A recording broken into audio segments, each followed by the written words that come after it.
আবারও আলোচনায় ডাকসু নির্বাচন, অর্থাৎ ঢাকা বিশ্ববিদ্যালয় ছাত্র সংসদ নির্বাচন যেই দিন অনুষ্ঠিত হয়েছিল সেই দিন থেকেই যেই দলগুলো বা যেই প্যানেলগুলো পরাজিত হয়েছে, হেরে গেছিল, তারা বিভিন্ন ধরনের অভিযোগ এনেছিল সেই নির্বাচনের অনিয়মকে কেন্দ্র করে। বাট সেই সময়ে সব ধরনের অভিযোগকে ঝেড়ে ফেলে দিয়ে, কোনো অভিযোগকে গুরুত্ব না দিয়ে, প্রাধান্য না দিয়ে যারা নির্বাচিত হয়েছিল ডাকসুতে তাদেরকে স্বাগত জানিয়েছিলাম একদম ফ্রেশ মাইন্ড থেকে, সরল বিশ্বাস থেকে। কারণ কি? কারণ হলো বাংলাদেশে একটি নির্বাচন হবে, সেটি জাতীয় পর্যায়ের নির্বাচন হোক, স্থানীয় পর্যায়ের হোক, বিশ্ববিদ্যালয়ের ছাত্র সংসদ, এনি ইলেকশন।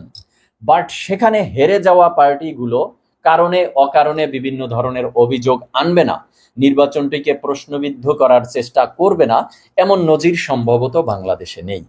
সেই সরল বিশ্বাস থেকে, ফ্রেশ মাইন্ড থেকে সব অভিযোগকে তোয়াক্কা না করে মেনে নিয়েছিলাম যে না, নির্বাচনটি সুন্দর হয়েছে, একটি সুন্দর নির্বাচন আমরা পেয়েছি, সেখানে যারা নির্বাচিত হয়েছে তাদেরকে স্বাগতম, এটি তখন বলেছিলাম।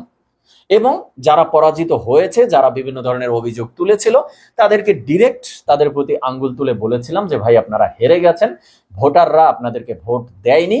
এটি আসলে বড় কথা যে আপনারা প্রতিযোগিতায়, ভোটের প্রতিযোগিতায় টিকতে পারেননি, সো অভিযোগ এনে কোনো লাভ নেই।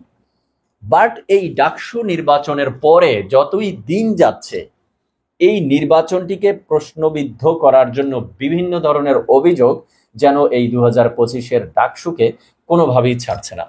দিন গড়াতে গড়াতে বিভিন্ন ধরনের অভিযোগ সামনে আসতে আসতে এখন এমন ভাবে যথেষ্ট এভিডেন্স, প্রমাণ, সাক্ষী সহকারে অভিযোগ সামনে এসেছে যে এখন আর সেই ফ্রেশ মাইন্ডে এগুলোকে ঝেড়ে ফেলে দেওয়ার মতো কোনো ওয়ে নেই, বরং নিরপেক্ষ চিন্তাধারা থেকে এটির সমালোচনা এখন করতেই হবে, বা এই অভিযোগটিকে নিয়ে আলোচনা করা যৌক্তিক এবং একদম নিরপেক্ষভাবে এটি উচিত বলে আমি মনে করি, তাই এই আলোচনাটি করা। সম্ভবত আপনারা সকলে দেখেছেন, নিউজ 24 একটি প্রতিবেদন করেছে, সেখানে যথেষ্ট এভিডেন্স সামনে নিয়ে এসেছে। ছোট্ট করে একটু দেখি, তারপরে আলোচনা করব। চলুন। স্যার, আপনাদের স্টেটমেন্টে বলা আছে নীলক্ষেত গাউসুল আজম মার্কেটে এই ব্যালট ছাপানোর সুযোগ নেই, কারণ ওই মেশিনটা ওখানে থাকবে না। হ্যাঁ, আমি ছাপাইছি, মাল তো আমার না, আমি ছাপার টাকা পাইছি। প্রথমে যার বক্তব্য শুনলেন তিনি ডাকসু নির্বাচনের চিফ রিটার্নিং কর্মকর্তা, আর দ্বিতীয়জন নীলক্ষেতের গাউসুল আজম সুপার মার্কেটের জালাল প্রেসের মালিক। দুজনের বক্তব্য ঠিক দুরকম, কিন্তু একই সঙ্গে তো দুজনের বক্তব্য সঠিক হতে পারে না। তাই অনুসন্ধানের নামে নিউজ 24 অভিযোগ ছিল, ও নিউজ 24 অভিযোগে নেমে, অনুসন্ধানে নেমে যে ধরনের এভিডেন্স গুলো সামনে নিয়ে এসেছে, সেটি এই প্রতিবেদন দেখাতে গেলে অনেক বড় হয়ে যাবে, আমি আমার আলোচনা করার সুযোগ পাবো না। আমি ধরেই নিলাম আপনারা নিউজ 24 এর এই প্রতিবেদনটি দেখে নিয়েছেন, বা ইউটিউব, ফেসবুকে সার্চ দিলে আপনারা এটি দেখে নিতে পারবেন। চলুন আলোচনায় আসি। যে এখানে বলা হচ্ছে, যেই স্যারের সাথে এই নিউজ প্রতিবেদক কথা বললেন, তিনি হলেন চিফ রিটার্নিং কর্মকর্তা, ডাকসু নির্বাচনের দায়িত্বে ছিলেন। তিনি বলেছেন, হাইলি স্পেশালাইজড প্রসেসের মধ্য দিয়ে এই ব্যালট ছাপা হয়েছে, এটি নীলক্ষেতে কোনোভাবেই ছাপা হওয়ার কথা না, বা সম্ভব না, আসলে অসম্ভব। তিনি বলেছেন যে টেন্ডার দিয়েছেন তারা একটি প্রতিষ্ঠানকে, একটি মাত্র প্রতিষ্ঠানই নাকি বাংলাদেশে আছে। এখানে আমি একটি কোশ্চেন চিহ্ন দিতে চাই যে বাংলাদেশে 30-35 হাজার ভোটারের একটি নির্বাচনের ব্যালট পেপার বা ওএমআর এর সেই মেশিন কাউন্টিং এর দায়িত্বে বাংলাদেশে মাত্র একটি প্রতিষ্ঠান আছে। তাহলে অন্যান্য নির্বাচন বাদ দিলাম, এই যে ঢাকা বিশ্ববিদ্যালয়ের পরে জাহাঙ্গীরনগর বিশ্ববিদ্যালয়ে নির্বাচন হয়েছিল, যদিও সেটি নিয়ে অনেক ঘটনা ঘটে গেল, বা অনেকে সেটি বয়কট করলো নির্বাচন, তো সেখানে তো তারা অন্য একটি প্রতিষ্ঠানকে দিয়েছিল, যেই প্রতিষ্ঠান নিয়ে প্রথমে শিবিরের প্রতিষ্ঠান নামে অভিযোগ এসেছিল, পরে আবার শিবিরের পক্ষ থেকে সেটি ছাত্র দলের নিয়ন্ত্রিত প্রতিষ্ঠান বলে অভিযোগ এসেছিল। বাট প্রতিষ্ঠান তো আছে, বা আরো রাজশাহী বিশ্ববিদ্যালয় নির্বাচন হবে, চট্টগ্রাম বিশ্ববিদ্যালয় হবে, বা যেথায় যেথায় হবে। তার মানে এই যে চিফ রিটার্নিং কর্মকর্তা ডাকসুর, তিনি যে বলেছিলেন যে একটি প্রতিষ্ঠানই বাংলাদেশে আছে, আর কোথাও নেই। সেটির নাম হলো আনজা কর্পোরেশন, যেটি ঢাকার মোহাম্মদপুর আদাবরে অবস্থিত। এটি তো একটি ঢাহা মিথ্যা কথা। বাট তিনি আরো বলেছেন যে তারা যে টেন্ডার প্রকাশ করেছে সেখানে একটি প্রতিষ্ঠানই এই টেন্ডার নেয়ার জন্য সাবমিট করেছিল। হ্যাঁ, সেটি হতে পারে, বাট বাংলাদেশে আছেই একটি প্রতিষ্ঠান, আর কোনো প্রতিষ্ঠান নেই, এই কথাটিতে আমি দ্বিমত করি। এবার আসি, টেন্ডার কি একটি প্রতিষ্ঠানই সাবমিট করেছিল, নাকি একটি প্রতিষ্ঠান ব্যতীত আর কোনো প্রতিষ্ঠানকে এখানে টেন্ডার সাবমিটের জন্য আসতে দেওয়া হয়নি? কোনটি?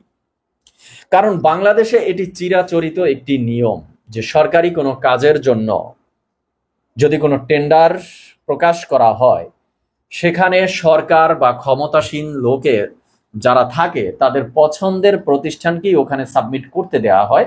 আনঅফিসিয়ালি বিভিন্ন ধরনের চাপ প্রয়োগ করে অনন্য সলিড বা নিরপেক্ষ প্রতিষ্ঠানকে এখানে সাবমিটই করতে দেওয়া হয়নি। তেমন কোনো ঘটনা ঘটেনি তো। না হলে ডাকসু নির্বাচনের মতো একটি নির্বাচনে ঢাকা বিশ্ববিদ্যালয় টেন্ডার প্রকাশ করলো, আর সেখানে মাত্র একটি প্রতিষ্ঠানই সেখানে এই টেন্ডার নেয়ার জন্য সাবমিট করলো, আর ঢাকা বিশ্ববিদ্যালয় কর্তৃপক্ষ তাকে দিয়ে দিল। মানে এটা ক্যান্সেল করে দ্বিতীয়বারও তো আবার টেন্ডার দিতে পারতো, যে আমরা একটি প্রতিষ্ঠান পেয়েছি, এটার উপরে আমরা বিশ্বস্ততা আস্থা রাখতে পারি না, তাই আমরা এটি ক্যান্সেল করে আবার সেকেন্ড টাইম টেন্ডার দেই। সেটি তো করলো না, একটি বিষয়। দ্বিতীয়ত আসি, যে যতটুকু প্রতিবেদন দেখালাম সেখানে বলা হলো যে ঢাকার নীলখাতের থানার পাশে যে গাউসুল আজম মার্কেট রয়েছে, যেখানে এই প্রেসের দোকানগুলো, তো সেখান থেকে এক দোকানের মালিক বললেন যে তার ওখান থেকেই ছাপানো হয়েছে। আর ঢাকা বিশ্ববিদ্যালয়ের এই ডাকসুর নির্বাচনের চিফ রিটার্নিং কর্মকর্তা বললেন এটি এখান থেকে হওয়ার কোনো কথা না। পরবর্তীতে তিনি বললেন, আমরা টেন্ডার যেই প্রতিষ্ঠানকে দিয়েছি আনজা কর্পোরেশনকে, তারা ওখান থেকে কাজ করিয়েছে কিনা সেটি তারা বলতে পারবে। বাট অভিযোগটি এখানেই শেষ না, যে নীলখাত থেকে ছাপা হয়েছে কি হয়নি। যদি এটি হতো তাহলে পূর্বের অভিযোগের মতো আমি এটিও মাথা থেকে ঝেড়ে ফেলে দিতাম, এটি নিয়ে আপনাদের সামনে আলোচনা করতে আসতাম না। বাট সমস্যাটি আরো ডিপে, যে এভিডেন্স গুলো এসেছে। দেখুন, নীলখাতের এই গাউসুল আজম মার্কেটের এই প্রেসের মালিক বলেছে যে তার কাছ থেকে 48,000 ব্যালট পেপার ছাপা হয়েছে, যেটি বড় পেপারে ডাবল করে ছাপা হয়েছে, মাঝখান থেকে কাটিং করে 48-এর দ্বিগুণ হয়েছে, অর্থাৎ 96,000। সংখ্যাটি একটু মাথায় নেন, 96,000 ব্যালট এখান থেকে ছাপানো হয়েছে। দেন যে কাটিং ঘরে গিয়েছে, সেই মানে মাঝখান থেকে তো কাটতে হবে, যেহেতু এক পেজে দুটি ব্যালট, সেই কাটিং ঘর বলেছে যে 88,000। তাদের একটা ঋণ হিসাব আছে যে কত ঋণ তারা কাটিং করেছে, সেই হিসাবে তারা বলছে যে 88,000 তারা কাটিং করেছে। তাহলে প্রেস থেকে 96,000 প্রেস হলো, আর কাটিং ঘরে গেল 88,000, তাহলে মাঝখানে 8,000 ব্যালট কোথায় গেল? গুরুত্বপূর্ণ একটি সংখ্যা। একই ঘরে, এমন না যে অনেক দূরে গেছে, গাউসুল আজম মার্কেট থেকে নীলখাত দূরত্ব 5 মিনিটের না। এই দুটো ঘরের মধ্যে 8,000 ব্যালট লাপাত্তা হয়ে গেল কেন? হিসাবে মিলছে না কেন? গুরুত্বপূর্ণ একটি কোশ্চেন। এবার আসি এই প্রতিবেদনে, এই অনুসন্ধানী যে প্রতিবেদন, এখানে যেই সাংবাদিকরা অনুসন্ধান করছে, তারা এই আনজা কর্পোরেশন যাদেরকে টেন্ডার দেওয়া হয়েছিল তার মালিককে ডিরেক্ট পায়নি, ওভার ফোনে কথা বলেছে। তার মালিক ডিরেক্ট বলে দিয়েছেন যে একমাত্র প্রতিষ্ঠান আমরাই ছিলাম না, বরং আমাদেরকে যতটুকু দায়িত্ব দেওয়া হয়েছিল সেটির সংখ্যা 1,53,000 ব্যালট। এটি একটি তথ্য দিয়েছে যে 1,53,000 ব্যালট তারা ছাপিয়েছে, তারাই একমাত্র প্রতিষ্ঠান না। অথচ ডাকসুর চিফ রিটার্নিং কর্মকর্তা বললেন যে একটি প্রতিষ্ঠানকেই তারা টেন্ডার দিয়েছেন। এখানে সমস্যা তো রয়েছে। যাক, আলোচনায় আসছি যে 1,53,000 ব্যালট দিয়ে এই নির্বাচনের জন্য 1,53,000ই আসলে দরকার ছিল কিনা, সেই আলোচনায় আসবো। দেখুন, ঢাকা বিশ্ববিদ্যালয়ের ভোটার, ডাকসু ভোটার, ঢাকা বিশ্ববিদ্যালয়ের ছাত্র রানিং যারা ভোটার ছিল 39,775 বা এমন কাছাকাছি একটি সংখ্যা, বা ধরে নেই 40,000-এর মতো। তো 40,000 ভোটার, প্রতি ভোটারকে ব্যালট দেয়া হয়েছে 6টি, বা একটি ব্যালটে 6টি পৃষ্ঠা ছিল, যেটি সহজে ধরে নেন, কারণ সেন্ট্রাল ডাকসু আছে, হল সংসদ আছে, সব নিয়ে 6টি পেপার, 6টি ব্যালট, বা একটি ব্যালটে 6টি পৃষ্ঠা, যা বলেন তার মানে এই ৩৯,০০০ বা ৪০,০০০কে ৬ দিয়ে গুণ দিলে ব্যালটের দরকার হয় ২,৩৮,০০০ বা ২,৪০,০০০ এমন একটি সংখ্যা। তাহলে এই আনজা কর্পোরেশন বলছে তাদের কাছ তিনি ছাপিয়ে দিয়েছেন ১,৫৩,০০০। তাহলে আরো প্রায় ৯০,০০০, ১,০০,০০০ এর মতো ব্যালট কোথা থেকে এসেছে? ডাকসু কর্তৃপক্ষ বলছেন যে তারা একমাত্র প্রতিষ্ঠান আনজা কর্পোরেশনকে দায়িত্ব দিয়েছেন, আর আনজা কর্পোরেশন বলছেন তারা ১,৫৩,০০০-এর বেশি ব্যালট দেননি। তাহলে ডাকসু নির্বাচনের বাকি ৯০,০০০, ১,০০,০০০-এর মতো ব্যালট কোথা থেকে এসেছে? প্রথমত টার্গেট আসে যে এই ব্যালটটি তাহলে অতিরিক্ত ব্যালট থেকে নীলক্ষেত থেকে, গাউসুল আজম মার্কেট থেকে ছাপানো হয়েছে, প্রাথমিকভাবে এটি মাথায় আসবে। বাট সেখানে বিপত্তিটি কোথায় দেখুন, এই আনজা কর্পোরেশন আরেকটি যে তথ্য দিয়েছে যে তাদের নিজস্ব যে প্রেস আছে সেটি হলো কেরানীগঞ্জে, সেখানে তারা হাই সিকিউরিটির মাধ্যমে এটি ছাপিয়েছে। এনাফ, তারা কোনোভাবেই গাউসুল আজম মার্কেট বা নীলক্ষেত থেকে ছাপায়নি, এটি তারা বলেছে। তাহলে হিসাবটি ক্লিয়ার হয় যে এই যে বাকি ৯০,০০০, ১,০০,০০০-এর মতো ব্যালট লাগবে সেটি তাহলে সম্ভবত এই কর্তৃপক্ষ, ঢাকা বিশ্ববিদ্যালয় কর্তৃপক্ষ নীলক্ষেত থেকে ছাপিয়েছে। যেহেতু নীলক্ষেত থেকেও বলা হচ্ছিল যে ৯৬,০০০-এর মতো, সংখ্যাটা কিন্তু কাছাকাছি, যদিও কাটিং ঘর থেকে বলছে ৮৮,০০০, মাঝখান থেকে ৮,০০০ উদাও হয়ে গেছে। বাট ঢাকা বিশ্ববিদ্যালয় তো এটি মানে স্বীকার করছে না যে তারা বাকি ব্যালটগুলি নীলক্ষেত থেকে করেছে। ওইদিকে আনজা কর্পোরেশন যাদেরকে টেন্ডার দেওয়া হয়েছিল তারাও বলছে যে তারা নীলক্ষেত থেকে কোনো কাজ করাননি। তাহলে নীলক্ষেত থেকে এই ৯৬,০০০ বা ৮৮,০০০, মাঝখানে ৮,০০০ নেই, এই যে ১,০০,০০০-এর মতো ব্যালট, এই ব্যালটটি কারা ছাপিয়েছিল? এর পিছনে আসলে কি চাল চালানো হয়েছে? এখানে নীলক্ষেতের নীল নকশা কি তাহলে এখান থেকেই হয়েছে আসলে? বাট এই বিষয়টি আবার ধোপে টেকে না। দেখুন ঝামেলা কোথায় লেগেছে, কারণ এই কাটিং ঘর থেকে এই ব্যালটগুলি কোথায় গিয়েছিল সেটিও এই প্রতিবেদনে চলে এসেছে। এই অনুসন্ধানী প্রতিবেদনে সেখানে যারা নিয়ে গিয়েছে তারা বলেছে ডিরেক্ট যে তারা এটি আবার সেই মোহাম্মদপুর আদাবরে পৌঁছে দিয়ে এসেছে ভ্যানে করে, যেখানে সেই আনজা কর্পোরেশনেরই প্রতিষ্ঠান। তার মানে নীলক্ষেত থেকে যেগুলো ছাপানো হয়েছে সেগুলো নীলক্ষেত থেকে ডিরেক্ট ঢাকা বিশ্ববিদ্যালয়ে ঢোকেনি, বরং সেটি মোহাম্মদপুর আদাবরে চলে গিয়েছিল। তার মানে ধরেই নেওয়া যায় এটি আনজা কর্পোরেশনই গিয়েছে। এবার আনজা কর্পোরেশনের মালিক ওভার ফোনে তাদেরকে যেটি জানিয়েছে এই অনুসন্ধানী সাংবাদিকদের, বলছে যে এই সময়ে তিনি দেশের বাহিরে চায়নায় ছিলেন, তার সহকারী দিয়ে তিনি কাজটি করেছেন। কল্পনা করতে পারেন ডাকসু নির্বাচনের ব্যালট ছাপানো হচ্ছে যেই প্রতিষ্ঠানে, সেই প্রতিষ্ঠানের মালিকই এ বিষয় তাহলে জানেন না। দেশের বাহিরে তার থাকা অন্যায় না, বাট দেশের বাহিরে ছিলেন নাকি অভিযোগ থেকে বা এই বিষয়গুলি সামনে চলে আসুক সেখান থেকে নিজেকে আসলে আড়াল করতে চাচ্ছেন। তাহলে বোঝা গেল নীলক্ষেত থেকে যেই ১,০০,০০০-এর মতো ব্যালট বা সেখানে ৮,০০০ ব্যালট আগেই হিসাবে মিলছে না, এই ব্যালটগুলি তাহলে আনজা কর্পোরেশনই চলে গেছে। তাহলে আনজা কর্পোরেশন বলছে ১,৫৩,০০০ ব্যালট তারা প্রোভাইড করছে, তাহলে বাকি ৯০,০০০, ১,০০,০০০ ব্যালট ঢাকা বিশ্ববিদ্যালয় কোথা থেকে পেয়েছে? সেই হিসাব তো মিলছে না, পুরোটাই গরমিল। হিসাবটি এবার বুঝতে পেরেছেন তো? এবার আরেকটি গুরুত্বপূর্ণ তথ্য দিয়ে রাখি, এই আনজা কর্পোরেশন কিন্তু বাংলাদেশের চাকরির বাজারে যে কম্পিটিটিভ বা প্রতিযোগিতামূলক এক্সামগুলো হয়, বিশেষ করে ব্যাংক, বিমা সেক্টরের, এর অধিকাংশ পরীক্ষা কিন্তু এই আনজা কর্পোরেশন নিয়ে থাকে। কোশ্চেন করা, ওএমআর এ সেই খাতাগুলো দেখা, একটি রেজাল্ট শিট প্রস্তুত করে সেটি চাকরির যে প্রতিষ্ঠান সেই প্রতিষ্ঠানকে সরবরাহ করা পর্যন্ত অনেক দায়িত্ব কিন্তু এই আনজা কর্পোরেশন নিয়ে থাকে। তাহলে চাকরির বাজারে এই আনজা কর্পোরেশনের কোশ্চেন, সেই চাকরির বাজারের কম্পিটিটিভ জগতের সোনার হরিণ পাওয়ার চাকরির কোশ্চেনও কি নীলক্ষেতে তাহলে এভাবেই ছাপানো হচ্ছে, বা ছাপানোর সময় মালিক চায়না গিয়ে বসে আছে, তার অফিসের জুনিয়র যারা রয়েছে তাদেরকে দিয়েই করাচ্ছে?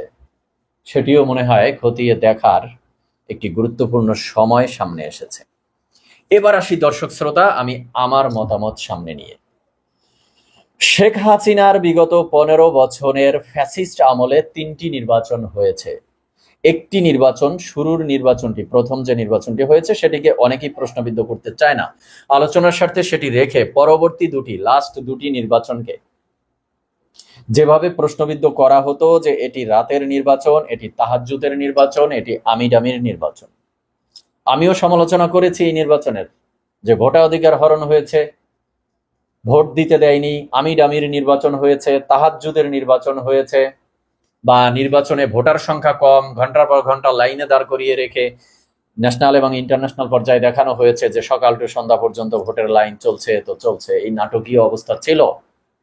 বাট সেখান থেকে কি পরিত্রাণ পেলাম? যেই সরকারকে অভিযোগ দিলাম ভোটাধিকার হরণ করেছে, বাক স্বাধীনতার হরণ করেছে, এখানে একটি ফ্যাসিস্ট শাসন রেজিম চালু করেছে, তাকে জনগণ অভ্যুত্থান ঘটিয়ে বিদায় দিল, ইতি জানালো এই দেশ থেকে। তারপরে একটি অন্তর্বর্তীকালীন সরকার এখানে নিয়ে আসা হলো। তারা নতুন রাজনৈতিক বন্দোবস্ত, নতুন অর্থনৈতিক বন্দোবস্ত, অর্থাৎ এই দেশটিকে একটি নতুন রূপে সাজাবে। সেই ডক্টর ইউনূসের অন্তর্বর্তীকালীন সরকারের প্রথমেই একটি গুরুত্বপূর্ণ আলোচিত, সমালোচিত, মানুষের কাঙ্ক্ষিত নির্বাচন ছিল এই ডাকসু নির্বাচন। সেই নির্বাচনে ভোটার সংখ্যা ছিল 40,000-এর মতো।